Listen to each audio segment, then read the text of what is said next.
ಇರುವುದು. ಆದರೆ ಕಳೆದ ಹಲವು ವರ್ಷಗಳಿಂದ ಆರೋಗ್ಯ ಕ್ಷೇತ್ರದಲ್ಲಿ ಬಹಳಷ್ಟು ಬದಲಾವಣೆಯಾಗಿದೆ. ವೈಜ್ಞಾನಿಕ ಕ್ರಾಂತಿಯನ್ನು ಸಮರ್ಪಕವಾಗಿ ಬಳಸಿಕೊಂಡ ನಮ್ಮ ವೈದ್ಯಕೀಯ ಕ್ಷೇತ್ರ ಹಲವಾರು ತಂತ್ರಜ್ಞಾನವನ್ನು ಹೊಂದಿದೆ. ಆದರೆ ಇದಕ್ಕಿಂತಲೂ ವೇಗವಾಗಿ ಅನಾರೋಗ್ಯದ ಸಮಸ್ಯೆ ನಮ್ಮ ಜೀವನವನ್ನು ಇವತ್ತು ಹಾಳುಗೆಡುತ್ತಾ ಇದೆ. ಇದಕ್ಕೆಲ್ಲ ಕಾರಣ ಏನು ಅನ್ನುವಂಥ ಒಂದು ಆಲೋಚನೆಯನ್ನು ಮಾಡಿದಾಗ ಬಹುಶಃ ನಮ್ಮ ಇವತ್ತಿನ ಆಹಾರ ವಿಹಾರಗಳ ಪರಿಣಾಮ ನಮ್ಮ ಮೇಲೆ ಬೀರಿದೆ. ಇವತ್ತು ನಮ್ಮ ಸುತ್ತಮುತ್ತಲೂ ಅದೆಷ್ಟೋ ಆಸ್ಪತ್ರೆಗಳು ತಲೆ ಎತ್ತಿ ನಿಲ್ತಾ ಇವೆ. ಇದಕ್ಕೆಲ್ಲ ಕಾರಣ ಏನು ಅಂತ ಹೇಳಿದ್ರೆ ನಮ್ಮಲ್ಲಿ ಅನಾರೋಗ್ಯದ ಸಮಸ್ಯೆ. ಈ ಸಮಸ್ಯೆಯಿಂದಾಗಿ ನಾವು ಇವತ್ತು ರೋಗ ನಿರೋಧಕ ಶಕ್ತಿಯನ್ನು ನಮ್ಮಲ್ಲಿ ದಿನೇ ದಿನೇ ಕಡಿಮೆ ಆಗ್ತಾ ಇದೆ. ಬಹುಶಃ ಇದನ್ನೆಲ್ಲ ನಾವು ಆಲೋಚಿಸಿದಾಗ ನಮ್ಮ ಪಾರಂಪರಿಕ ಆರೋಗ್ಯ ಶಾಸ್ತ್ರವನ್ನು ನಾವು ಕಡೆಗಣಿಸ್ತಾ ಇವತ್ತು ಬಾಯಿಯ ಚಪಲಕ್ಕಾಗಿ ನಾವು ರಾಸಾಯನಿಕ ಮಿಶ್ರಿತವಾದಂಥ ಆಹಾರವನ್ನು ಸೇವಿಸ್ತಾ ಇದ್ದೇವೆ. ಈ ನಿಟ್ಟಿನಲ್ಲಿ ಒಂದಷ್ಟು ವಿಚಾರಗಳನ್ನು ಅರಿತುಕೊಂಡು ನಮ್ಮ 2013ರಿಂದ ನಮ್ಮ ಸಂಸ್ಥೆಯಲ್ಲಿ ಸಸ್ಯಾಮೃತ ಅನ್ನುವಂಥ ಒಂದು ಕಾರ್ಯಕ್ರಮವನ್ನು ಹಾಕಿಕೊಂಡು ಒಂದು ಚಿಕ್ಕ ಪ್ರಯತ್ನವನ್ನು ಆರೋಗ್ಯವನ್ನು ಎಲ್ಲರೂ ಕೂಡ ಪಡೆದುಕೊಳ್ಳಬೇಕು ಅನ್ನುವಂಥ ಒಂದು ನಿಟ್ಟಿನಲ್ಲಿ ಈ ಕಾರ್ಯಕ್ರಮವನ್ನು ಹಾಕಿಕೊಂಡಿದ್ದೇವೆ. ಕಾರ್ಯಕ್ರಮವನ್ನು ನಾವು ಸಂಘಟಿಸಿದ್ದೇವೆ. ವಿಶೇಷವಾದ ಕಾರ್ಯಕ್ರಮಕ್ಕೆ ಇಂದಿನ ಅಧ್ಯಕ್ಷಕ್ಕೆ ಬಹಳ ಹೆಮ್ಮೆ ಪಡ್ತಾ ಇದ್ದೇನೆ. ಹಾಗೂ ಅವರು ತಮ್ಮ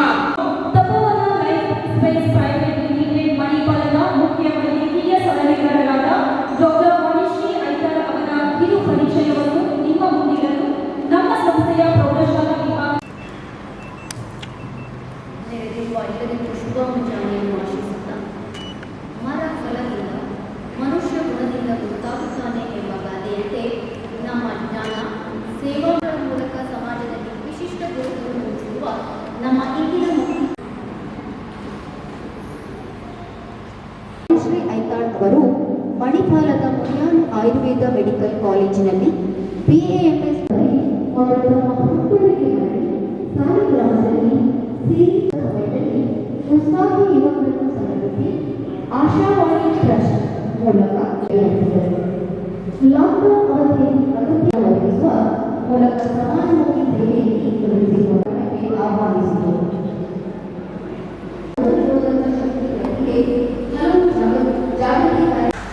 ಬಾಂಡ್ಯ ಎಜುಕೇಷನ್ ಟ್ರಸ್ಟಿನ ಟ್ರಸ್ಟಿಗಳಾಗಿರುವ ಸುಭಾಷ್ ಚಂದ್ರ ಸರ್ ಅವರೇ, ಅನುಪಮ ಮೇಡಮ್ ಅವರೇ, ಗುರುಕುಲ ಶಾಲೆಯ ಎಲ್ಲ ಸಿಬ್ಬಂದಿ ವರ್ಗದವರು, ಉಪನ್ಯಾಸಕರು ಮತ್ತು ಬಂದಿರುವ ಸ್ನೇಹಿತ ವರ್ಗ ನೋಡಿದರೆ ನಿಮ್ಮ ಈ ಕಾರ್ಯಕ್ರಮದ ಮಹತ್ವ ಏನು ಅಂತ ನನಗೆ ಅರಿವಾಗ್ತಾ ಇದೆ. 2013 ನೀವು ಈ ಕಾರ್ಯಕ್ರಮವನ್ನು ಮಾಡ್ತಾ ಇದ್ದೀರಿ. ಅದನ್ನು ನಾನು ಫಾಲೋ ಮಾಡ್ಕೊಂಡು ಬರ್ತಾ ಇದ್ದೇನೆ.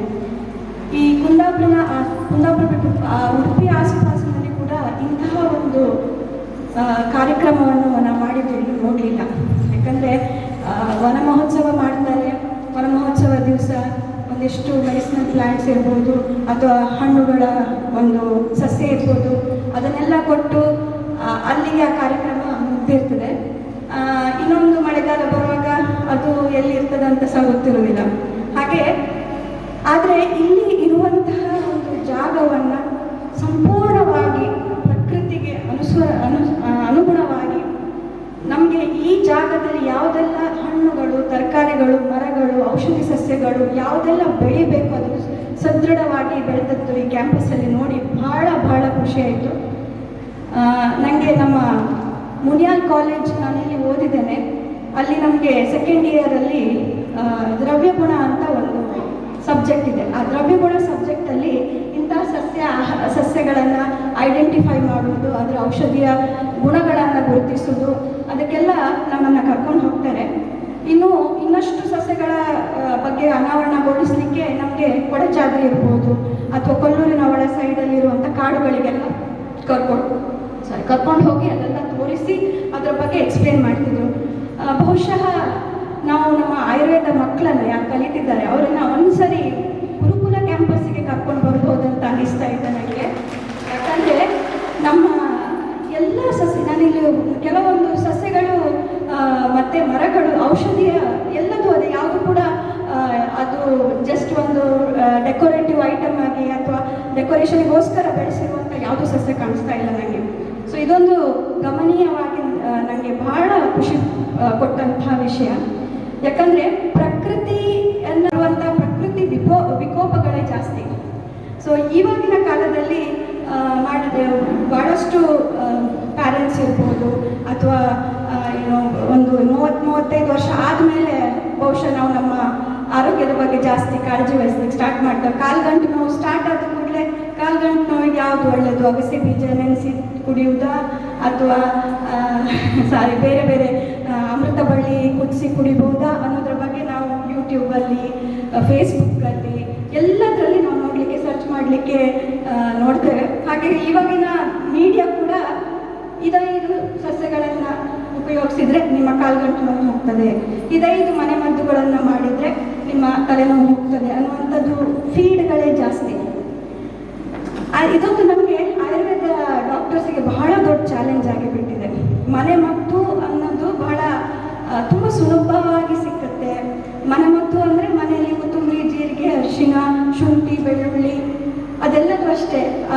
ಅಜೀರ್ಣದಿಂದ ಶುಂಠಿ ಕಷಾಯ ಮಾಡಿ ಕುಡಿಯುವುದು, ಜೀರಿಗೆ ಕಷಾಯ ಮಾಡಿ ಕುಡಿಯುವುದು ಇದು ಬಹಳ ಕಾಮನ್ ಆಗಿದೆ. ಆದರೆ ಅದು ಎಷ್ಟು ಜನರಿಗೆ ಅದು ಗುಣಪಡಿಸಿದೆ, ಅದು ಎಷ್ಟು ಜನರಿಗೆ ಅದು ಕಾಯಿಲೆ ಗುಣ ಆಗಿದೆ ಅನ್ನೋದ್ರ ಬಗ್ಗೆ ಸ್ವಲ್ಪ ಆಲೋಚನೆ ಮಾಡಬೇಕು. ಯಾಕಂದರೆ ಮನೆ ಮದ್ದು ಒಳ್ಳೆಯದು, ಆದರೆ ನಿಮ್ಮ ದೇಹ ಪ್ರಕೃತಿ ಯಾವುದು, ನಿಮ್ಮ ಜೀರ್ಣಶಕ್ತಿ ಯಾವುದು, ಯಾವ ಕಾಲದಲ್ಲಿ ನೀವು ಅದನ್ನು ಉಪಯೋಗಿಸ್ತಿದ್ದೀರಿ, ನಿಮ್ಮ ವಯೋಮಿತಿ ಎಷ್ಟು, ಇದೆಲ್ಲದನ್ನು ಪರಿಶೀಲನೆ ಮಾಡಬೇಕಾಗತ್ತೆ. ಹಾಗಾಗಿ ಬ್ಲೈಂಡ್ಲಿ ಅಥವಾ ಸುಮ್ಮನೆ ಮನೆಮದ್ದುಗಳನ್ನು ಪುಸ್ತಕ ತಂದು ಅಥವಾ ಮೀಡಿಯಾದಲ್ಲಿ ನೋಡಿಕೊಂಡು ಉಪಯೋಗಿಸೋದು ಅಷ್ಟೊಂದು ಒಳ್ಳೆಯದಲ್ಲ ಅಂತ ನನ್ನ ಅಭಿಪ್ರಾಯ. ಯಾಕಂದರೆ ಸ್ವಲ್ಪ ಆ್ಯಸಿಡಿಟಿ ಆಯಿತು, ಗ್ಯಾಸ್ಟ್ರಿಕ್ ಆಯಿತು ಅಂದ ತಕ್ಷಣ ಫಸ್ಟಿಗೆ ಮಾಡುವಂಥದ್ದು ಜೀರಿಗೆ ಕಷಾಯ ಅಲ್ವಾ. ಹೆಚ್ಚಿನವರು ಕಷಾಯ ಕುಡಿದ್ರೆ ಹೀಟ್ ಆಗುತ್ತೆ, ಚೂರ್ಣ ತಿಂದರೆ ಹೀಟ್ ಆಗುತ್ತೆ. ಯಾಕೆ ಅನ್ನೋದ್ರ ಬಗ್ಗೆ ಒಂದು ನೀವು ಯೋಚನೆ ಮಾಡಬೇಕು.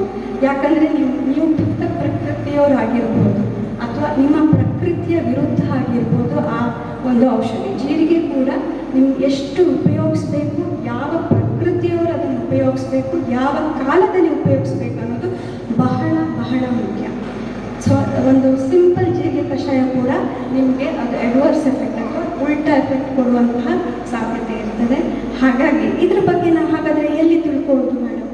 ನಮ್ಮ ಪ್ರಕೃತಿ ಎಂತ, ನಮ್ಗೆ ಎಂತ ಆಗ್ತಾ ಉಂಟು, ಇದು ಎಲ್ಲಿ ತಿಳ್ಕೊಳ್ಬೋದು ಅಂದರೆ ನೀವೊಂದು ಆಯುರ್ವೇದ ತಜ್ಞರ ಹತ್ರ ಹೋಗಿ ನಿಮ್ಮ ದೇಹ ಪ್ರಕೃತಿ ಯಾವುದು, ವಾತ ಇದೆಯಾ, ರಕ್ತ ಜಾಸ್ತಿ ಇದೆಯಾ, ಕಫದವರ ಅಂತ ನೀವು ತಿಳ್ಕೊಳ್ಬೇಕು. ಅದಲ್ಲದೆ ವಿಕೃತಿ ಅಂತ ಹೇಳ್ತೇವೆ. ವಿಕೃತಿ ಅಂದರೆ ಆ್ಯಕ್ಚುಲಿ ಒಂದು ಪ್ರಕೃತಿಯವರಾಗಿರ್ತೀರಿ. ನಿಮ್ಮ ಮುಖ ಇರ್ಬೋದು, ಕೂದಲು ಇರ್ಬೋದು, ಕಣ್ಣು ಇರ್ಬೋದು, ಏನಿದ್ರು ಅದರ ಫೀಚರ್ಸ್ ನೋಡಿ ಇವರು ವಾತ ಪ್ರಕೃತಿಯವರು ಅಥವಾ ವಾತ ಪಿತ್ತ ಕಾಂಬಿನೇಷನ್ ಅವರು, ಕಫ ಪಿತ್ತ ಕಾಂಬಿನೇಷನ್ ಅವರು ಅಂತ ನಾವು ನೋಡಿದ ಕೂಡ ಹೇಳ್ತೇವೆ. ಆದರೆ ಜೀವನ ಶೈಲಿಯಿಂದ ಅಥವಾ ನಿಮ್ಮ ಒಂದು ಆಹಾರ ಪದ್ಧತಿಯಿಂದ ಯಾವುದೋ ಒಂದು ದೋಷ ಎಫೆಕ್ಟ್ ಆಗ್ತಿರ್ತದೆ, ಅದು ವಿಕೃತಿ. ಅಂದರೆ ಅದು ಇಟ್ ಕ್ಯಾನ್ ಚೇಂಜ್. ನೀವು ವಾತದವರು ಕೂಡ ದಪ್ಪ ಆಗ್ಬೋದು, ಪಿತ್ತದವರು ಕೂಡ ಸಪುರ ಆಗ್ಬೋದು. ಹಾಗೆ ಯಾವಾಗ ನಿಮ್ಮ ಸಿಚುವೇಶನ್, ನೀವು ಏನು ತಿಂತಾ ಇದ್ದೀರಿ, ಯಾವ ಸ್ಟ್ರೆಸ್ಸಲ್ಲಿ ಇದ್ದೀರಿ, ಇದು ವಿಕೃತಿ. ಸೊ ಪ್ರಕೃತಿ ವಿಕೃತಿ ಇದು ಎರಡರ ಮಧ್ಯೆ ಇರುವುದೇ ಆಯುರ್ವೇದ. ಸೊ ಹಾಗಾಗಿ ನೀವು ಶುಂಠಿ ಕಷಾಯ, ಅದರಲ್ಲಿ ಕೂಡ ಹಸಿ ಶುಂಠಿ, ಒಣ ಶುಂಠಿ ಎರಡು ಕೂಡ ಡಿಫ್ರೆಂಟ್ ರೋಲ್ಸ್ ಇದೆ. ಶುಂಠಿ ಅಂದ ಕೂಡ ಒಂದೇ ಅಂತಲ್ಲ, ಒಣ ಶುಂಠಿ ಯಾರು ಉಪಯೋಗಿಸ್ಬೇಕು, ಹಸಿ ಶುಂಠಿ ಯಾರು ಉಪಯೋಗಿಸ್ಬೇಕು ಅನ್ನೋದು ಕೂಡ ಬಹಳ ಮುಖ್ಯ. ಸೊ ಇದನ್ನು ನಿಮಗೆ ತಿಳಿಸ್ಕೊಡುವುದೇ ಒಂದು ಆಯುರ್ವೇದ. ಸೊ ಆಯುರ್ವೇದ ತುಂಬ ಸುಲಭ, ಆದರೆ ಅದನ್ನು ನೀವು ಎಕ್ಸ್ಪೆರಿಮೆಂಟ್ ಆಗಿ ತಗೊಳ್ಬಾರ್ದು. ಒಂದು ಒಳ್ಳೆ ಆಯುರ್ವೇದ ತಜ್ಞರ ಹತ್ರ ಹೋಗಿ ನನ್ನ ಪ್ರಕೃತಿ ಮುಂದೆ ಹೇಳ್ತೀರಾ ಮೇಡಮ್, ನಮ್ಮ ವಿಕೃತಿ ಏನಂತ ಹೇಳ್ತೀರಾ. ವಿಕೃತಿಯನ್ನು ನಾವು ಯೂಶ್ವಲಿ ನಾಡಿ ಪರೀಕ್ಷೆದಿಂದ ಮಾಡ್ತೇವೆ, ಇಲ್ಲ ನಿಮ್ಮ ಸಿಂಟಮ್ಸ್ ಏನಿದೆ ಅದನ್ನು ನಾವು ಕೇಳಿಕೊಂಡು ಲಕ್ಷಣಗಳನ್ನು ಅರಿತುಕೊಂಡು ಅದರ ಪ್ರಕಾರ ಅದನ್ನು ಹೇಳ್ತೇವೆ. ಸೊ ಹಾಗಾಗಿ ತುಂಬ ಸೋಷಿಯಲ್ ಮೀಡಿಯಾದಲ್ಲಿ ಬರುವಂತಹ ಆರೋಗ್ಯದ ಟಿಪ್ಸ್ಗಳನ್ನು, ಆಯುರ್ವೇದದಲ್ಲಿ ಸೈಡ್ ಎಫೆಕ್ಟ್ ಇಲ್ಲ ಅನ್ನೋದನ್ನು ಎಲ್ಲರೂ ತಿಳ್ಕೊಂಡು ತಿನ್ನೋದು ಮಾಡೋದು ಎಂತ ಆಗ್ತದೆ. ಹಾಗೆ ಒಂದು ವಾಡಿಕೆ ಉಂಟು, ಅದರಲ್ಲಿ ಸೈಡ್ ಎಫೆಕ್ಟ್ ಇಲ್ಲ, ಖಂಡಿತ ತಪ್ಪದು. ಆಯುರ್ವೇದದಲ್ಲಿ ನಿಮಗೆ ಗೊತ್ತಾಗೋದಿಲ್ಲ, ಕೂಡಲೇ ಸೈಡ್ ಎಫೆಕ್ಟ್ ಇರುವುದಿಲ್ಲ. ಬಟ್ ಅದನ್ನು ದೀರ್ಘಕಾಲವಾಗಿ ಅದನ್ನು ಉಪಯೋಗಿಸ್ತಾ ಬಂದರೆ, ನಿಮ್ಮ ದೇಹ ವಿರುದ್ಧವಾಗಿಯೋ ಅಥವಾ ನಿಮ್ಮ ಪ್ರಕೃತಿ ವಿರುದ್ಧವಾಗಿಯೋ ಅಥವಾ ಒಂದು ಋತು ಅಥವಾ ಒಂದು ಸೀಸನಲ್ಲಿ ಅದನ್ನು ಉಪಯೋಗಿಸ್ತಾ ಬಂದರೆ ಅದು ನಿಮಗೆ ಗರ ವಿಷ ಅಥವಾ ಸ್ಲೋ ಪಾಯ್ಸನ್ ಆಗಿ ಆ್ಯಕ್ಟ್ ಮಾಡುವಂಥದ್ದು ಬಹಳಷ್ಟು ಭಾಳಷ್ಟು ಕೇಸಸ್ ನಾವು ನೋಡಿದ್ದೇವೆ.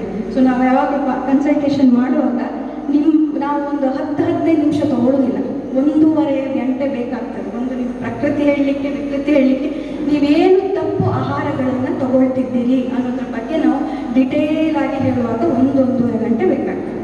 ಒಳ್ಳೆ ಮಾಡಿ ಹೇಳಲಿಕ್ಕಾಗಲಿಲ್ಲಲ್ಲ ಅಂತ. ಹಾಗೆ ಬಹಳ ಕೇರ್ಫುಲ್ ಆಗಿ ನಿಮ್ಮ ಡಯಟಿಷಿಯನ್ಸ್ ಇರ್ಬೋದು, ನಿಮ್ಮ ಲೈಫ್ ಸ್ಟೈಲ್ ಡಿಸಾರ್ಡರ್ ಕೋಚ್ಗಳನ್ನು ಬಹಳ ಪರಿಶೀಲನೆ ಮಾಡಿಕೊಂಡು ಚೂಸ್ ಮಾಡಿ. ಹಾಗೆ ಅದು it is not so easy, it's not an easy task to tell. ಒಂದು 10 ದಿವಸದಲ್ಲಿ ಸಫರ್ ಆಗಿ PCOD, PCOS ಅಥವಾ ಬೊಜ್ಜುತನ ಇದೆಲ್ಲ ನಿವಾರಣೆಗೆ ಒಂದು ದೊಡ್ಡ ಪ್ರೋಟೋಕಾಲೇ ನಿಮಗೆ ಮಾಡಿಕೊಡ್ತೇವೆ ನಾವು ಆಯುರ್ವೇದ ಡಾಕ್ಟರ್ಸ್. ಸೊ ಒಂದು 10 ದಿವಸದಲ್ಲಿ 10 kg ಕಡಿಮೆ ಆಗ್ತದಂತ ಅದರ ಬಗ್ಗೆ ಏನು ಮಾಡಿ ನೋಡುವ ಅಂತ ಹೇಳಿ ಖಂಡಿತ ಹೋಗಬೇಡಿ. ಹಾಗೆ ನಿಮ್ಮ ದೇಹವನ್ನು ಕರೆಕ್ಟಾಗಿ ಆ ಪರಿಶೀಲನೆ ಮಾಡಿ ನಾವು ಔಷಧಿ ಕೊಡುವಂಥದ್ದು, ಇದು ಭಾಳ ಮುಖ್ಯ. ಸೊ ಇನ್ನೊಂದು ಭಾಳ ಮುಖ್ಯವಾದ ವಿಷಯ ನಾನು ಹೇಳಲಿಕ್ಕೆ ಬಂದಿದೆ. ಯಾಕಂದರೆ ಋತು ಅನುಸಾರವಾಗಿರುವಂತಹ ಮೆಡಿಸಿನ್ಸ್. ಈಗ ಮಳೆಗಾಲದಲ್ಲಿ ಏನು ಈಸಿಯಾಗಿ ಸಿಗ್ತದೆ, ಪತ್ರೊಡೆ, ಹುಡುಗ, ಯಾವುದೆಲ್ಲ ನಿಮ್ಮ ಪ್ರಕೃತಿಯಲ್ಲಿ ಅಣಬೆಗಳು, ಇದೆಲ್ಲ ಪ್ರಕೃತಿಯೇ ಕೊಡ್ತದೆ ನಿಮಗೆ. ಯಾವುದಕ್ಕೆ? ನಿಮ್ಮ ಡೈಜೆಷನ್ ಸರಿ ಮಾಡಲಿಕ್ಕೆ, ಕಫ ಎಲ್ಲ ಜಾಸ್ತಿ, ಸಾಂಕ್ರಾಮಿಕ ರೋಗಗಳ ವಿರುದ್ಧ ಹೋರಾಡಲಿಕ್ಕೆ, ಇಮ್ಯುನಿಟಿ ಪವರ್ ಜಾಸ್ತಿ ಮಾಡಲಿಕ್ಕೆ ನಮ್ಮ ಪ್ರಕೃತಿಯೇ ಕೊಡುವಂತಹ ಪದಾರ್ಥಗಳು. ಕೋಸ್ಟಲ್ ಬೆಲ್ಟಲ್ಲಿ ಕೂಡ ಕುಂದಾಪುರದಲ್ಲಿ ಒಂಥರ, ಉಡುಪಿ ಸೈಡ್ ಒಂಥರ, ಮಂಗಳೂರು ಸೈಡ್ ಒಂಥರ, ಅಲ್ಲಿ ಆ ಪ್ರಕೃತಿಗೆ ತಕ್ಕಾಗೆ ಪ್ರಕೃತಿಯೇ ಕೊಡುವಂಥದ್ದು. ಸೊ ಅದನ್ನು ಜಾಸ್ತಿ ಉಪಯೋಗ ಮಾಡಿ. ಈಗ ನಾನು ಬೀನ್ಸ್, ಕ್ಯಾರೆಟ್ ತಿನ್ನಬಾರ್ದು ಅಂತ ಹೇಳುವುದಿಲ್ಲ. ನಿಮಗೆ ಕುಂಬಳಕಾಯಿ, ಸೌತೆಕಾಯಿ, ಬಟ್ಲಕಾಯಿ ನಿಮ್ಗೆ ಇಲ್ಲಿಯ ಮನೆ ಹತ್ತಿರ ಬೆಳೆಯೋದು ಬೇಗ ಜೀರ್ಣ ಆಗ್ತದೆ. ಬೀನ್ಸ್, ಕ್ಯಾರೆಟ್, ಆಲೂಗಡ್ಡೆ ಇದೆಲ್ಲದೂ ಕೂಡ ಸ್ವಲ್ಪ ಬೇರೆ ಪ್ರದೇಶದಿಂದ ಬಂದಿರೋದ್ರಿಂದ ಅದರದೇ ಆದಂಥ ಒಂದು ಜೀರ್ಣದ ಕ್ರಿಯೆ ಇರ್ತದೆ. ಸ್ವಲ್ಪ ನಿಮಗೆ ಡೈಜೆಷನ್ ಕಮ್ಮಿ ಇರೋರಿಗೆ ಅದು ಡೈಜೆಸ್ಟೇ ಆಗೋದಿಲ್ಲ. ಯಾಕೆ? ಯಾವಾಗಲೂ ಆ್ಯಸಿಡಿಟಿ, ಎಷ್ಟು ನಾನು ಜೀರಿಗೆ ಬಿಸಿನೀರು ಮಾಡಿ ಅಥವಾ ಆ್ಯಸಿಡಿಟಿ ಮಾತ್ರೆ ತೊಗೊಂಡ್ರೂ ಕೂಡ ನನಗೆ ಪುನಃ ಎಂತಾದರೂ ತಿಂದು ಕೂಡ ಆ್ಯಸಿಡಿಟಿ ಆಗೋದು. ಯಾಕಂದರೆ ನಿಮ್ಮ ದೇಶದ ವಿರುದ್ಧ ಉಂಟದು, ನಿಮ್ಮ ಎಲ್ಲಿ ಇದ್ದೀರಿ ನೀವು ಅದರ ವಿರುದ್ಧವಾದ ಆಹಾರ. ಸೊ ಇದೊಂದು ಬಹಳ ಮುಖ್ಯವಾದದ್ದು. ಸೆಕೆಗಾಲದಲ್ಲಿ ನಿಮಗೆ ಸಿಗೋದು ಯಾವುದಲ್ಲ, ಕಲ್ಲಂಗಡಿ ಹಣ್ಣು ಸಿಗೋದು, ಕುಂಬಳಕಾಯಿ ಇದೆಲ್ಲದೂ ಸಿಗೋದು ಯಾಕೆ? ಅದರ ಬಗ್ಗೆ ಅರ್ಥಕೊಳ್ಳಿ, ಅದನ್ನೇ ಜಾಸ್ತಿ ಉಪಯೋಗಪಡಿಸಿ. ನಿಮ್ಮ ಯಾವುದೇ ಕಾಯಿಲೆ ಇರ್ಬೋದು ಅಥವಾ ಇಮ್ಯುನಿಟಿ ಯಾವುದೇ ಇಂಪ್ರೂವ್ ಮಾಡಲಿಕ್ಕೆ ನೀವು ಬಳಸುವಂಥ ಆಹಾರವೇ 50% ಇಸ್ ದ ಕ್ಯೂರ್. ನಾವು ಫಸ್ಟು ಮೆಡಿಸಿನ್ ಬರಲಿಕ್ಕೆ ಹೋಗೋದಿಲ್ಲ, ಅದು ಹೊಟ್ಟೆ ನೋವು, ಹಾಂ ಸರಿ ಇದು ತಗೊಳ್ಳಿ, ಅದು ಮಾಡೋದಿಲ್ಲ. ನೀವು ಏನು ತಪ್ಪು ಮಾಡದಿದ್ದೀರ ಅದರ ಬಗ್ಗೆ ಒಂಚೂರು ಡಯಟನ್ನು ಚೇಂಜ್ ಮಾಡಿಕೊಟ್ರೆ 50% of your disease is cured. ಇದು ನಾವು ಸಾಬೀತುಪಡಿಸಿದ್ದೇವೆ. ನನ್ನ ಎಕ್ಸ್ಪೀರಿಯನ್ಸ್, 20 ವರ್ಷದ ಎಕ್ಸ್ಪೀರಿಯನ್ಸ್ ಕೂಡ ಅದನ್ನು ಹೇಳ್ತದೆ. ಹಾಗಾಗಿ ಆಹಾರವೇ ಔಷಧ. ಆಗ ಟೀಚರ್ ಒಬ್ಬರು ಹೇಳಿದರು, ಆಹಾರವೇ ಮಹೌಷಧ. ಖಂಡಿತವಾಗಿ ಆಹಾರವನ್ನೇ ಔಷಧ ಮಾಡಿಕೊಳ್ಬೇಕು. ಅದರ ಬಗ್ಗೆ ಕರೆಕ್ಟಾಗಿ ಅರ್ಥಕೊಂಡು ಅದರ ಬಗ್ಗೆ ಇನ್ನು ಡಾಕ್ಟರ್ಸ್ ಹತ್ರ ಕೇಳಿ ನೀವು ಮಾಡಿದರೆ ಖಂಡಿತವಾಗಿ ಅದು ನಿಮಗೆ ಔಷಧವಾಗಿ ಪರಿಣಾಮ ಆಗ್ತದೆ. ಇನ್ನೊಂದು ತುಂಬ ಜನ ಕೇಳ್ತಾರೆ, ಭಾಳ ಕಷ್ಟ ಮೇಡಮ್, ನಮಗೆ ಆಗೋದಿಲ್ಲ, ಟೈಮ್ನಲ್ಲಿ ತಿನ್ಲಿಕ್ಕೆ ಆಗೋದಿಲ್ಲ. ಸೊ ಹೇಗೆ ನೀವು ನಮ್ಮ ಲೈಫ್ ಸ್ಟೈಲನ್ನು ಸರಿ ಮಾಡ್ತೀವಿ ಅಂತ? ಒಬೆಸಿಟಿ, ನಿಮ್ಮ ಎಲ್ಲ ಹಾರ್ಮೋನಲ್ ಇಂಬ್ಯಾಲೆನ್ಸ್ ಆಗುವಂತಹ ಒಂದು ಎಲ್ಲ ರೋಗ ಏನೆಲ್ಲ ಡಿಕ್ಲೇರ್ ಮಾಡಿದ್ದಾರೆ. ಅಂದರೆ ಏನು? ನಿಮ್ಮ ಲೈಫ್ ಸ್ಟೈಲ್ ಹಾಳಾಗಿದ್ದರಿಂದ ಆಗಿರುವಂಥದ್ದು. ಸೊ ಆಯುರ್ವೇದ ಪ್ರಿವೆನ್ಷನನ್ನು 99 ಅಲ್ಲ 100% ರಿಸಲ್ಟ್ ಕೊಡುವಂತಹ ಆರೋಗ್ಯದ ಬಗ್ಗೆ ನಾಲೆಜನ್ನು ಕೊಡ್ತೇವೆ. ಎನಿಮಾ ಕೊಡ್ತೇವೆ. ಅದರಲ್ಲಿ ಕೂಡ ನಾವು ಮಾಂಸರಸವನ್ನು ನಾವು ಹಾಕಿಯೇ ಮೆಡಿಸಿನ್ ಕೊಡುವಂಥದ್ದು. ಆ ಮಾಂಸರಸವನ್ನು ಯೂಸ್ ಮಾಡಿ ಬಸ್ಸಿಯನ್ನು ಕೊಡುವಂಥದ್ದು. ಸೊ ಮಾಂಸರಸ ಯಾವತ್ತೂ ನಾವು ಮಧ್ಯಾಹ್ನ ತಿನ್ನಿ ಅಂತ ಹೇಳ್ತೇವೆ. ಸೊ ನೀವು ಏನು ಮಾಡ್ತೀರಿ, ರಾತ್ರಿಯೇ ಎಲ್ಲ ಇದು ಕೊಡಿಸೋಕ್ಕಾಗೋದು, ಆ್ಯಕ್ಟಿವ್ ಆಗಿರ್ತೀವಿ. ಆವಾಗ ಸಾಧಾರಣ ಈ ಕಳೆದ 15 ವರ್ಷಗಳಿಂದ ನಾವು ಸಸ್ಯಾಮೃತವನ್ನು ಒಂದು ಟ್ಯಾಗ್ಲೈನ್ ಮುಖಾಂತರ ಈ ಋತುವಿನಲ್ಲಿ ಸಿಗುವಂಥ ಸಸ್ಯಗಳಿಂದ ಒಂದೇನು ತಯಾರಿಸಬಹುದಾದ ಒಂದು ಪಲ್ಯಗಳನ್ನೆಲ್ಲ ಮಾಡಿ ಅದನ್ನೊಂದು ಊಟದ ರೀತಿಯಲ್ಲಿ ಮಾಡುವಂಥ ಒಂದು ಪ್ರಯತ್ನವನ್ನು ಕಳೆದ 15 ವರ್ಷಗಳನ್ನು ಮಾಡ್ತಿದ್ದೇವೆ. ಇಲ್ಲಿ ಹೇಳ್ತಾ ಇದ್ದೇವೆ, ಮೇಡಮ್ಗೆ ಕೆಲವು ಟಿಪ್ಸ್ ಕೊಟ್ಟರು. ಗೊಂದಲಗಳಿದೆ, ನಾವು ಏನು ಮಾಡ್ತಿದ್ವಿ, ಏನು ಮಾಡಬೇಕು ಅನ್ನೋದೇ ಗೊಂದಲ ಇದೆ. ಶಣೆಗಳೆರಡು ರಸಾಯನಿಕ ವಸ್ತುವನ್ನು ಹಾಕಿ ಅದಕ್ಕೆ ಮುಡಿಸಿದೆ ಇದೆ. ತುಂಬ ಒಂದು ಕೆಟ್ಟ ಸಂಪ್ರದಾಯವನ್ನು ನಾವು ಉಳ್ಕೊಂಡಿದ್ದೇವೆ. ಭತ್ತ ಬೆಳೆಗಳಿಗೆ ರಾಸಾಯನಿಕ ಜಾಸ್ತಿ ಆಗ್ತದೆ, ಜಾಸ್ತಿ ಉತ್ಪನ್ನ ಭತ್ತನ್ನು ಮಟ್ಟಕ್ಕೆ ನಾವು ತಲುಪಿದ್ದೇವೆ. ಇದನ್ನೆಲ್ಲ ಕಡಿಮೆ ಮಾಡಬೇಕು ಅನ್ನೋದು ಸರಿ. ಬಟ್ ಅಲ್ಲಿ ಡಾಕ್ಟರ್ಸ್ ಹೇಳ್ಬಿಡ್ತಾರೆ ಇಂಗ್ಲೀಷ್ ಮೆಡಿಸಿನ್ ಒಳ್ಳೆಯದಂತಾರೆ. ಈಗ ಆಯುರ್ವೇದಿಕ್ ನೀವು ಆಯುರ್ವೇದಿಕ್ ಹೋದರೆ ಸ್ವಲ್ಪ ಸ್ಲೋ ಆಗ್ತದೆ, ನಮ್ಮದು ಇಂಗ್ಲೀಷ್ ಮೆಡಿಸಿನ್ ಮಾಡಿದ್ರೆ ಇಮಿಡಿಯೇಟ್ ಎಫೆಕ್ಟ್ ಸಿಗ್ತದೆ ಅಂತಾರೆ. ಯಾವುದು ಸರಿ ತಪ್ಪನ್ನು ನಮಗೂ ಗೊಂದಲ ಇದೆ. ಬಟ್ ಇದೆಲ್ಲ ಸರಿ ತಪ್ಪನ್ನು ಬಗ್ಗೆ ನಮ್ಮ ಈ ಚರ್ಚೆ ಮುಖ್ಯ ಚರ್ಚೆ ಆದರೆ ಸ್ವಲ್ಪ 10% ಆದರೂ ನಮಗೆ ಫುಡ್ ಹ್ಯಾಬಿಟ್ ಬಗ್ಗೆ ಅನುಭವ ಬರ್ಬೋದು ಅನ್ನೋ ಒಂದು ಕಲ್ಪನೆಯಿಂದ ಕೆಲವು ವರ್ಷಗಳನ್ನು ಮಾಡ್ತಿದ್ದೇವೆ. ಇದು ನಾವೆಲ್ಲ ಬಂದವೆಲ್ಲ ತಿಳ್ಕೊಂಡಿದೆ ಅಂತ ಹೇಳ್ತೇನೆ. ಇದನ್ನಾಗಿ ಮುಂದುವರಿಸ್ಕೊಂಡು ಹೋಗ್ತೇವೆ ಅಂತ ಎಲ್ಲ ಬಂದವರಿಗೆ ಇನ್ನೊಮ್ಮೆ ಕೃತಜ್ಞತೆಗಳನ್ನು ನಾನು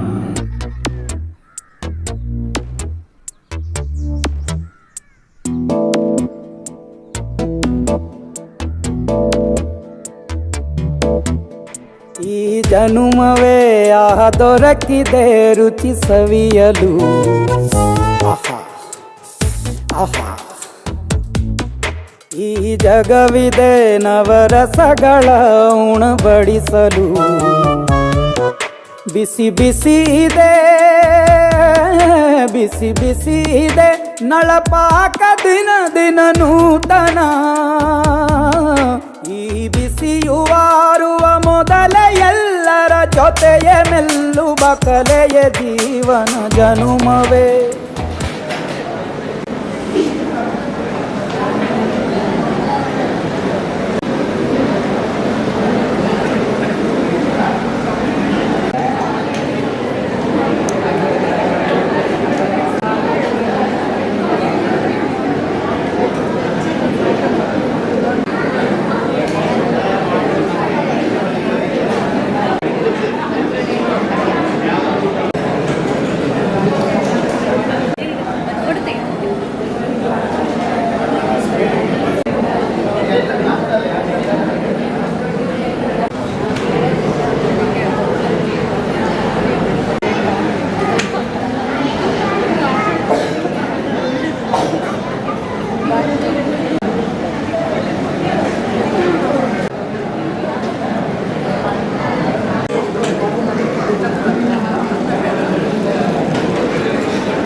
ಎಜುಕೇಷನ್ ಟ್ರಸ್ಟ್ ಅವರು ಸಸ್ಯಾಮೃತ ಅಂತ ಏನೊಂದು ಕಾರ್ಯಕ್ರಮವನ್ನು ಹಮ್ಮಿಕೊಂಡಿದ್ದಾರೆ. ಬಹಳಷ್ಟು ಪ್ರಶಂಸನೀಯವಾದ ಒಂದು ಕಾರ್ಯಕ್ರಮ ಅಂತ ಹೇಳ್ಬೋದು. ಈ ಪ್ರದೇಶದಲ್ಲಿ ಉಡುಪಿ ಕುಂದಾಪುರದಲ್ಲಿ ಎಲ್ಲಿಯೂ ಕೂಡ ಸಸ್ಯಗಳ ಬಗ್ಗೆ ಮಾಹಿತಿ ಮತ್ತು ಅದರ ಈ ಮಳೆಗಾಲದಲ್ಲಿ ಸಿಗುವಂಥ ಸಸ್ಯಗಳ ಪದಾರ್ಥಗಳ ಸೇವನೆ ಹೇಗೆ ಮಾಡೋದು ಅನ್ನೋದರ ಬಗ್ಗೆ ಭಾಳ ಚೆನ್ನಾಗಿ ಸಸ್ಯಾಮೃತ ಕಾರ್ಯಕ್ರಮವನ್ನು ಹಮ್ಮಿಕೊಂಡಿದ್ದಾರೆ. ಈ ಕಾರ್ಯಕ್ರಮಕ್ಕೆ ಡಾಕ್ಟರ್ ವಾಣಿಶ್ರೀ ಐತಾಳ್ ನಾನು ಬಂದು ಸಸ್ಯಗಳ ಏನು ಉಪಯೋಗ, ಹೇಗೆ ನಾವು ಆಹಾರ ಪದ್ಧತಿಯನ್ನು ಆಯುರ್ವೇದ ಪದ್ಧತಿಯನ್ನು ನಮ್ಮ ಜೀವನದಲ್ಲಿ ಅಳವಡಿಸ್ಕೊಳ್ಬೋದು ಅನ್ನೋದ್ರ ಬಗ್ಗೆ ಮಾಹಿತಿ ನೀಡಲಿಕ್ಕೆ ಬಂದಿದ್ದೇನೆ. ಯಾಕಂದರೆ ಆಯುರ್ವೇದ 5,000 ವರ್ಷದ ಹಿಂದಿನ ಪದ್ಧತಿ ಆದರೂ ಕೂಡ ಇವಾಗಿನ ಜೀವನ ಶೈಲಿಯಲ್ಲಿ ಅದನ್ನು ಆರಾಮವಾಗಿ ಹೇಗೆ ನಾವು ಮಾಡ್ಕೊಳ್ಬೋದು ಅನ್ನೋದ್ರ ಬಗ್ಗೆ ಒಂದಿಷ್ಟು ಮಾಹಿತಿಯನ್ನು ತಿಳಿಸ್ಕೊಡ್ಲಿಕ್ಕೆ ಹೇಳ್ತೇನೆ. ಮುಖ್ಯವಾಗಿ ನನಗೆ ನಿಮಗೆ ಹೇಳಬೇಕಾಗೋದು ಏನಂದರೆ ಈ ಮನೆಮದ್ದುಗಳ ಪ್ರಯೋಗ. ಸೊ ಮನೆಮದ್ದುಗಳ ಪ್ರಯೋಗ ಅದು ನಮ್ಮ ಕಿಚನ್ನಲ್ಲೇ ಎಲ್ಲದೂ ಸಿಗ್ತದೆ. ಕೊತ್ತಂಬರಿ, ಜೀರಿಗೆ, ಅರಿಶಿನ ಎಲ್ಲದನ್ನು ನಾವು ಸಣ್ಣ ಪುಟ್ಟ ಗ್ಯಾಸ್ಟ್ರಿಕ್ಕಿಗೆ ಒಂದೆರಡು ಯೂಟ್ಯೂಬ್ ನೋಡಿಕೊಂಡು ಮಾಡೋದು ಭಾಳ ಕೆಟ್ಟ ಅಭ್ಯಾಸ ಅಂತ ನಾನು ಹೇಳ್ಬೋದು. ಯಾಕಂದರೆ ಎಲ್ಲರಿಗೂ ಎಲ್ಲ ಔಷಧಿಗಳು ಸೂಟ್ ಆಗೋದಿಲ್ಲ. ಆಯುರ್ವೇದದಲ್ಲಿ ಮೇಯ್ನಾಗಿ ಪ್ರಕೃತಿ ವಿಕೃತಿ ಇದು ಎರಡರ ಬಗ್ಗೆ ಮಾಹಿತಿ ಇದ್ದರೆ ಮಾತ್ರ ಪ್ರತಿಯೊಂದು ಮನೆಮದ್ದುಗಳು ನಮಗೆ ಹಿತಕರವಾಗಿ ಅದನ್ನು ಉಪಯೋಗಿಸ್ಕೊಳ್ಬೋದು. ಈ ಪ್ರಕೃತಿ ಅಂದರೆ ಏನು, ನಮ್ಮ ಇನ್ಬಿಲ್ಟ್ DNA ಅಂತ ಹೇಳ್ಬೋದು. ವಾತ ಪಿತ್ತ ಕಫ ಅಂದರೆ ನಾವು ಈಗ ವಾತದವರು ಅಥವಾ ಪಿತ್ತ ಕಾಂಬಿನೇಷನ್ ಆದರೆ ಸಾಯೋ ತನಕ ಅದರಲ್ಲೇ ಇರ್ತೇವೆ. ಮತ್ತು ವಿಕೃತಿ ಅಂದರೆ ಕೆಲವೊಂದು ಸಿಚುವೇಶನ್, ನಿಮ್ಮ ಲೈಫ್ ಸ್ಟೈಲ್ ಇದು ಇರ್ಬೋದು, ಆಹಾರ ಪದ್ಧತಿ ಇರ್ಬೋದು, ನೀವು ಬೇರೆ ಕಡೆ ಟ್ರಾನ್ಸ್ಫರ್ ಆಗಿ ಬೇರೆ ಊರಿಗೆ ಹೋಗಿರ್ಬೋದು. ಸೊ ಇದೆಲ್ಲದೂ ಕೂಡ ನಿಮ್ಮ ಯಾವುದೋ ಒಂದು ದೋಷ ಜಾಸ್ತಿ ಆಗಿರ್ತದೆ. ಸೊ ಅದನ್ನು ಎರಡರ ಮಧ್ಯೆ ಇರುವುದೇ ಆಯುರ್ವೇದ. ಸೊ ಇದರ ಬಗ್ಗೆ ಡಿಟೇಲ್ ಆಗಿ ನಾವು ತಿಳ್ಕೊಂಡ್ರೆ ಮಾತ್ರ ಮನೆಮದ್ದುಗಳು ನಮಗೆ ಸಹಾಯಕರವಾಗ್ತದೆ. ಸೊ ಅದಕ್ಕೋಸ್ಕರ ಮನೆಮದ್ದು ಉಪಯೋಗಿಸುವ ಮುಂಚೆ ನೀವು ಆಯುರ್ವೇದ ತಜ್ಞರನ್ನು ಮಾತಾಡಿಸೋದು ಭಾಳ ಒಳ್ಳೆಯದು. ಅದರ ಬಗ್ಗೆ ಮಾಹಿತಿ ತಗೊಳ್ಳೋದು ಒಳ್ಳೆಯದಂತ ಕಾಣ್ತದೆ. ಅದಲ್ಲದೆ ಈಗ ಆಯುರ್ವೇದದಲ್ಲಿ ಹಿತಭುಕ್ತ, ಮಿತಭುಕ್ತ ಮತ್ತು ಋತುಭುಕ್ತ ಅಂದರೆ ಹಿತವಾಗಿ ತಿನ್ನಬೇಕು, ಮಿತವಾಗಿ ಅಂದರೆ ಪ್ರಮಾಣ ಎಷ್ಟಿರಬೇಕು ಅನ್ನೋದ್ರ ಬಗ್ಗೆ ಕೂಡ ಜ್ಞಾನ ಇರಬೇಕು, ಮತ್ತು ಋತುವಿಗೆ ಅನುಗುಣವಾಗಿ ನಾವು ತಿನ್ನಬೇಕು ಅನ್ನುವಂಥದ್ದು. ಸೊ ಹಾಗಾಗಿ ಸಸ್ಯಾಮೃತ ಕಾರ್ಯಕ್ರಮವು ಈ ಮಳೆಗಾಲದಲ್ಲಿ ಸಿಗುವಂಥ ನಮ್ಮ ಪ್ರಕೃತಿಯಲ್ಲೇ ಸಿಗುವಂಥ ಎಲ್ಲ ಖಾದ್ಯಗಳನ್ನು ಉಪಯೋಗಿಸ್ಕೊಂಡು ಮಾಡಿದ್ದಾರೆ. ಯಾಕೆಂದರೆ ಒಂದು ಇಮ್ಯುನಿಟಿ ಕಡಿಮೆ, ರೋಗ ನಿರೋಧಕ ಶಕ್ತಿ ಇವಾಗ ಕಡಿಮೆ ಇರ್ತದೆ, ವಾತವು ಜಾಸ್ತಿ ಇರ್ತದೆ. ಹಾಗಾಗಿ ಕಫ ಮತ್ತು ಇದು ಬೇರೆ ಎಲ್ಲ ಕಾಯಿಲೆಗಳಿಗೆ ನಮ್ಮ ಪ್ರಕೃತಿಯ ಔಷಧಿಯನ್ನು ನೀಡ್ತದೆ. ಅದನ್ನು ನಾವು ಏನಂತ ನಾವು ಅದನ್ನು ನೋಡಬೇಕು, ಅದರ ಬಗ್ಗೆ ಅರಿವನ್ನು ಮೂಡಿಸ್ಕೊಂಡು ಅದನ್ನು ಉಪಯೋಗಿಸ್ಬೇಕು. ಇದೇ ಕಾರ್ಯಕ್ರಮದಲ್ಲಿ ಇದಿಷ್ಟು ಸಸ್ಯಗಳು ಏನು ಈ ಮಳೆಗಾಲದಲ್ಲಿ ಉತ್ಪಾದನೆ ಆಗ್ತದೆ ಅದನ್ನು ಉಪಯೋಗಿಸ್ಕೊಂಡು ಬೇರೆ ಬೇರೆ ಬೇರೆ ಖಾದ್ಯಗಳನ್ನು ಮಾಡಿದ್ದಾರೆ, ಯಾವುದು ಆರೋಗ್ಯಕ್ಕೆ ಒಳ್ಳೆಯದು ಅನ್ನೋದನ್ನು ಗಮನವಿಟ್ಕೊಂಡು. ಹಾಗಾಗಿ ಸಸ್ಯಾಮೃತ ಕಾರ್ಯಕ್ರಮವು ಪ್ರತಿಯೊಂದು ಶಾಲೆಯವರು ಕೂಡ ಇದನ್ನು ಮಾಡಬೇಕು. ಪ್ರತಿಯೊಂದು ಮಕ್ಕಳಿಗೂ, ಪೋಷಕರಿಗೂ ಎಲ್ಲರಿಗೂ ಇದರ ಬಗ್ಗೆ ಮಾಹಿತಿಯನ್ನು ಅವರು ಕೊಡಬೇಕು ಅಂತ ಹೇಳಲಿಕ್ಕೆ ನಾನು ಇಷ್ಟಪಡ್ತೇನೆ. ಇವಾಗ ಈ ಸೋಷಿಯಲ್ ಮೀಡಿಯಾದಲ್ಲಿ ನೀವು ನೋಡ್ಬೋದು, ಇದೊಂದು 5 ಪದಾರ್ಥಗಳನ್ನು ತಿಂದರೆ ನಿಮಗೆ ಕಾಲ್ಗಂಟು ನೋವು ಹೋಗ್ತದೆ, ಇದೊಂದು 5 ಪದಾರ್ಥಗಳನ್ನು ತಿಂದರೆ ನಿಮ್ಮ ಬೊಜ್ಜು ಕಡಿಮೆ ಆಗ್ತದೆ ಅನ್ನೋದ್ರ ಬಗ್ಗೆ ತುಂಬ ಮಾಹಿತಿಗಳು ಓವರ್ಲೋಡ್ ಆಗ್ತದೆ. ಲೈಫ್ ಕೋಚಸ್ ಅವ್ರು ಬರ್ತಾರೆ, ನ್ಯೂಟ್ರಿಷನ್ ಮಾತಾಡ್ತಾರೆ, ಬೇರೆ ಬೇರೆ ಪ್ರಾಂತ್ಯದವರು ಬೇರೆ ಬೇರೆ ಥರದ ಜ್ಞಾನವನ್ನು ಕೊಡ್ತಾರೆ. ಆದರೆ ಅದು ಎಷ್ಟು ಮಟ್ಟಿಗೆ ನಿಮ್ಮ ಆರೋಗ್ಯಕ್ಕೆ ಅದು ಒಳ್ಳೆಯದಲ್ಲ, ಈ 5 ಪದಾರ್ಥಗಳನ್ನು ತಿಂದರೆ ಮಾತ್ರ ನಿಮ್ಮ ಕಾಲ್ಗಂಟು ನೋವು ಹೋಗ್ತದ ಅನ್ನೋದ್ರ ಬಗ್ಗೆ ನೀವು ಪರಿಶೀಲನೆ ಮಾಡಬೇಕು. ಯಾಕಂದರೆ ಎಲ್ಲ ಆಹಾರ, ನಾನು ಮೊದಲು ಹೇಳಿದಾಗ ಎಲ್ಲ ಆಹಾರ ಎಲ್ಲ ಪ್ರಕೃತಿಯವರಿಗೆ ಸೂಟ್ ಆಗೋದಿಲ್ಲ. ಜೀರಿಗೆ ಬಿಸಿನೀರು ಅನ್ನೋದು ಪಿತ್ತ ಪ್ರಕೃತಿಯವರಿಗೆ ಆಗೋದಿಲ್ಲ. ಸೊ ಕೊತ್ತಂಬರಿ ನೀರು ಕೊಡಬೇಕಾಗ್ತದೆ. ಸೊ ಇದರ ಬಗ್ಗೆ ಮಾಹಿತಿಯನ್ನು ನೀವು ಸೋಷಲ್ ಮೀಡಿಯಾದಲ್ಲಿ ತಗೊಳ್ಳೋದಕ್ಕಿಂತ ಒಂದು ಆಯುರ್ವೇದ ತಜ್ಞರ ಹತ್ರ ಮಾತಾಡಿದರೆ ಅದ್ರ ಬಗ್ಗೆ ಡೀಟೇಲ್ಸ್ ಆಗಿ ಹೇಳ್ತಾರೆ. ಹಾಗಾಗಿ ಬಹಳ ಕೇರ್ಫುಲ್ಲಾಗಿ ಅದನ್ನು ಅನಲೈಸ್ ಮಾಡಿ ತಗೊಳ್ಳಿ ಅಂತ ಹೇಳಲಿಕ್ಕೆ ಇಷ್ಟಪಡ್ತೇನೆ. ನಮ್ಮ ಪಾರಂಪರಿಕ ಆಹಾರ ಪದ್ಧತಿ ನಶಿಸಿ ಹೋಗುವಂಥ ಈ ಸಮಯದಲ್ಲಿ ನಾವು ಅದನ್ನು ನಮ್ಮ ದೈನಂದಿನ ಜೀವನದಲ್ಲಿ ಉಳಿಸಿ ಬೆಳೆಸಬೇಕು ಅನ್ನುವಂಥ ನಿಟ್ಟಿನಲ್ಲಿ ಈ ಸಸ್ಯಾಮೃತ ಕಾರ್ಯಕ್ರಮವನ್ನು 2013ರಿಂದ ಪ್ರಾರಂಭಗೊಂಡಿದೆ. ಇವತ್ತು ಇಲ್ಲಿ 31 ಬಗೆಯ ಆಹಾರವನ್ನು ಸಿದ್ಧಪಡಿಸಿದ್ದೇವೆ. ಎಲ್ಲರಿಗೂ ಕೂಡ ಇವತ್ತು ನಮ್ಮ ಈ ಸೀಸನ್ನಲ್ಲಿ ಬೆಳೆಯುವಂಥ ಆಹಾರಗಳ ಚೂಸ್ ಮಾಡಿ ನಾವು ಇವತ್ತು ಮಾಡ್ತಾ ಇದ್ದೇವೆ. ಇದು ಪ್ರತಿಯೊಬ್ಬರಿಗೂ ಇದರ ಮಹತ್ವ ಅರಿಯಬೇಕು, ಹಾಗೂ ಶಾಲೆಯಲ್ಲಿ ಇಲ್ಲಿ ಮಾಡುವುದರಿಂದ ನಮ್ಮ ವಿದ್ಯಾರ್ಥಿಗಳಿಗೂ ಕೂಡ ಇದರ ಅನುಭವ ಸಿಗಬೇಕು ಅನ್ನುವಂಥ ನಿಟ್ಟಿನಲ್ಲಿ ಈ ಕಾರ್ಯಕ್ರಮ ಪ್ರಾರಂಭ ಮಾಡಿದ್ದೇವೆ. ಇವತ್ತು ಡಾಕ್ಟರ್ ವಾಣಿಶ್ರೀ ಐತಾಳ್ ಅವರು ಇಲ್ಲಿಯ ಕಾರ್ಯಕ್ರಮಕ್ಕೆ ಆಗಮಿಸಿ ಉಪಯುಕ್ತ ಮಾಹಿತಿಯನ್ನು ಅವರು ನೀಡಿರುತ್ತಾರೆ. ಹಾಗಾಗಿ ಈ ಅಡುಗೆಯನ್ನು ಬಸರೂರಿನ ಮಾಬಲ ಹರಿಕಾರ್ ಮತ್ತು ಸಂಗಡಿಗರು ನಮಗೆ 13ನೇ ಇಸುವಿಂದ ಮಾಡಿಕೊಡ್ತಾ ಇದ್ದಾರೆ. ಬಹಳ ವಿಶೇಷವಾದ ಅಡುಗೆ, ನಮ್ಮ ಹೆಮ್ಮೆ ಅಂತ ನಾನು ಹೇಳ್ಕೊಳ್ಳಿಕ್ಕೆ ಇಷ್ಟಪಡ್ತೀನಿ.